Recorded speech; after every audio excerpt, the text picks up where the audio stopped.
সকলকে স্বাগত আজকের এই ভিডিওটিতে। তো তোমরা ইতিমধ্যে খবর পেয়ে গেছো যে স্বামী বিবেকানন্দ যে স্কলারশিপ তার টাকা ঢোকা স্টার্ট হয়ে গেছে, বা বলা যেতে পারে যে প্রায় সকলেরই ঢুকে গেছে। আগেরবার যারা অ্যাপ্লাই করেছিল, এই কয়েকটা স্ক্রিনশট দেখে নাও। আমার পরিচিত অনেকের, ইভেন আমার নিজেরও স্ক্রিনশট তোমাদের সামনে শেয়ার করছি, যেটা আজকে রিসিভ হয়েছে। তো এবার বিষয় হচ্ছে, এটা তো এসবিএমসিএম নন মাইনরিটির, তো যারা এসবিএমসিএম যারা মাইনরিটি অ্যাপ্লাই করেছিল তাদের কিন্তু টাকা এখনও ঢোকেনি। তো এবার তাদের মধ্যে অনেকে চিন্তায় রয়েছে, কারণ যেহেতু পোর্টালটায় উঠে গেছে, তারা স্ট্যাটাসও চেক করতে পারছে না। তো তাদের জন্যই আজকের মেনলি এই ভিডিওটা। পাশাপাশি যারা স্বামী বিবেকানন্দর যাদের টাকা এখনও ঢোকেনি, তাদেরও কী করণীয় সেটাও তোমরা অবশ্যই দেখার জন্য ভিডিওটা শেষ পর্যন্ত দেখো। তো যে বিষয়টায় ছিলাম, যে এসবিএমসিএম যে নন মাইনরিটি যেটা ঢুকে গেছে, সেটা তো বললাম। আর যাদের এখনও ঢোকেনি, তোমরা একবার স্ট্যাটাসটা চেক করে নাও, যে যদি তোমাদের পেমেন্ট স্যাংশন দেখায় এবং ডিসবার্স যদি দেখিয়ে দেয়, তাহলে কোনো চিন্তা নেই, একদম রিল্যাক্সে বসে থাকো। 1 সপ্তাহের মধ্যে টাকা কিন্তু ঢুকে যাবে।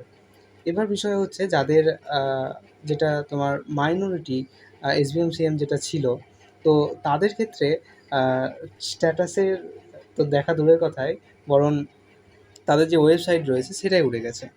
তার পেছনে যে প্রচ্ছন্ন কারণ, মূলত তাদের এই ওয়েবসাইটটা করার দরকারই ছিল না। কারণ তাদের অ্যামাউন্ট যদি একই হয়, তো তাদের এসবিএমসিএম যে নর্মাল যে ভোটার, সেখানে তো তারা তাদেরকে স্কলারশিপ দিলে বেশি ভালো হতো।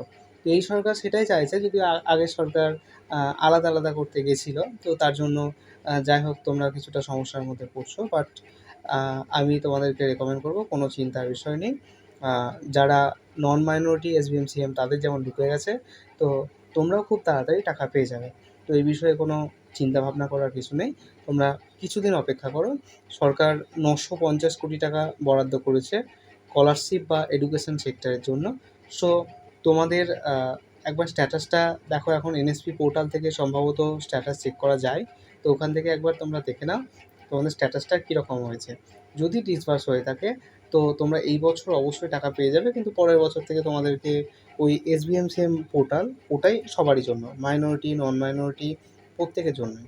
তো তোমরা ওইটাতে অ্যাপ্লাই করবে, এবং ওইটায় অ্যাপ্লাই করলে বরং তোমাদের হয়তো ঝামেলা কম। কারণ তোমাদের এই যে পোর্টালটা যেটা অ্যাপ্লাই করো, এখানে বোধহয় তোমাদের ফাংশনটা বা তোমাদের সিস্টেমটায় অনেক বেশি পরিশ্রম করতে হয়। তো আশা করি পরের বার থেকে সকলের একই পরিশ্রমী কাজ হয়ে যাবে, এবং তোমরা যাদের এখনও পর্যন্ত টাকা ঢোকেনি, কোনো চিন্তা নেই, খুব তাড়াতাড়ির মধ্যে টাকা ঢুকে যাবে। তো তোমরা সঙ্গে থাকো, সাবস্ক্রাইব করো।